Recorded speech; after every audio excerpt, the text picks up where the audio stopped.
24 नवंबर के बाद से संभल हमेशा हाई अलर्ट पर रखा जाता है। वो जुमे की नमाज हो, होली का त्योहार हो, ईद की नमाज हो, या फिर 2 तारीख में जिस तरीके से लोकसभा में वक्फ बिल को पास कराया गया, 3 अप्रैल को राज्यसभा में पास करवाया गया, उसके बाद जुमे की नमाज हुई, उसे शांति पूर्वक निपटा दिया गया है। जुमे की नमाज वक्फ के बाद वक्फ संशोधन बिल जब पास हुआ उसके बाद ये पहली जुमे की नमाज थी। इसीलिए संभल की जो शाही जामा मस्जिद है, जो हाईकोर्ट की तरफ से विवादित ढांचा भी बताया गया, क्योंकि हिंदू पक्ष का दावा है कि ये हरिहर मंदिर था जिसे तोड़कर जामा मस्जिद बनाई गई। मुस्लिम पक्ष का दावा है कि यहां हमेशा से जामा मस्जिद ही थी। तो हाईकोर्ट की तरफ से फैसला दिया गया कि अब आप इसे विवादित ढांचा कह सकते हैं। लेकिन संभल में एक तरफ तो प्रशासन जुटा था कि जुमे की नमाज को शांतिप्रिय तरीके से करवाया जाए, वहीं दूसरी तरफ दिल्ली से आए कुछ हिंदू संगठन के लोगों ने संभल की जो फिजा थी उसमें कहीं ना कहीं उसे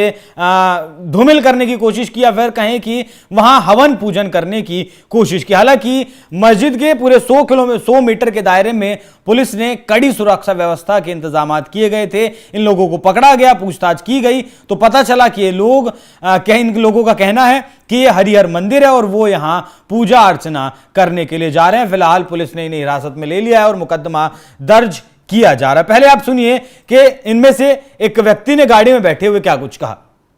हमें गिरफ्तार कर लिया हमें गिरफ्तार कर लिया है। हम पूजा करने आए थे हरिहर विष्णु मंदिर। कहाँ पर, कहाँ से आए?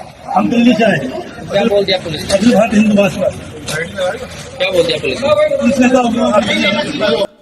अच्छा, ये पहली बार नहीं हुआ है। संभल के एसपी के विष्णु की तरफ से बताया गया कि इससे पहले भी ये लोग आए थे, तब इन लोगों को समझाकर हिदायत देकर वापस भेज दिया गया था कि इस तरीके से आप यहां ना आए, क्योंकि सेंसिटिव जोन है और कोर्ट में मामला अभी विचाराधीन है, तो इस तरीके की चीजें आप यहां ना करें। लेकिन ये लोग फिर नहीं माने और उसके बाद इन लोगों ने जाकर वहां पूजा करने की कोशिश की। हालांकि अब से लगभग 2 महीने पहले, शायद जनवरी की बात होगी, तब भी संभल के एक स्थानीय निवासी ने वहां जाकर मस्जिद के अंदर जाकर गंगा जल छिड़कने की कोशिश की थी, लेकिन पुलिस ने उसे भी बाहर ही पकड़ लिया था और उसे भी हिदायत देकर छोड़ दिया गया था। लेकिन ये लोग जब दोबारा, पहले इन्हें हिदायत दी गई लेकिन दोबारा फिर आए, तब अब पुलिस की तरफ से इनके ऊपर मुकदमा दर्ज कर लिया गया है।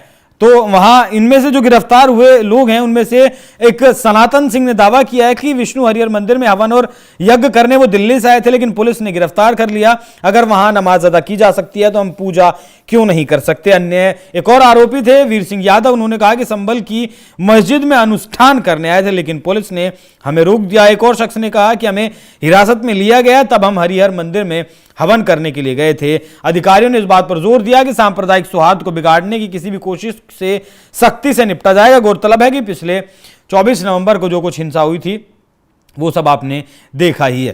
तो फिलहाल जो लोग हैं उन्हें धार्मिक भावनाओं को बिगाड़ने की, सांप्रदायिक सौहार्द को बिगाड़ने की धाराओं में उनके ऊपर मुकदमा दर्ज कर दिया गया है। तो यहां एक चीज और समझने की जरूरत है, हिंदुओं को भी समझने की जरूरत है, मुस्लिमों को भी समझने की जरूरत है कि मामला कोर्ट में है, पेंडिंग है, विचाराधीन है। तो जिस तरीके से मान लें अदालत का जो कार्रवाई चल रही है उसमें विघ्न डालने की कोशिश ना करें। और एक और चीज का यहां संभल पुलिस ने साफ कर दिया है कि जिस तरीके से डराया जाता है कि मुसलमानों के खिलाफ यहां सेंसिटिव जोन जो है संभल, वहां अगर कोई भी कुछ भी धार्मिक भावनाओं को आहत करने की कोशिश करेगा, धार्मिक उन्माद करने की कोशिश करेगा, तो पुलिस उसे बख्शेगी नहीं। और ये जो घटना हुई है, जिस तरीके से लोग गिरफ्तार किए गए हैं, ये इस बात का जीता जागता सबूत है। बाकी इस पूरी खबर पर क्या कुछ आपकी राय कमेंट कर में जरूर बताइएगा। नमस्कार।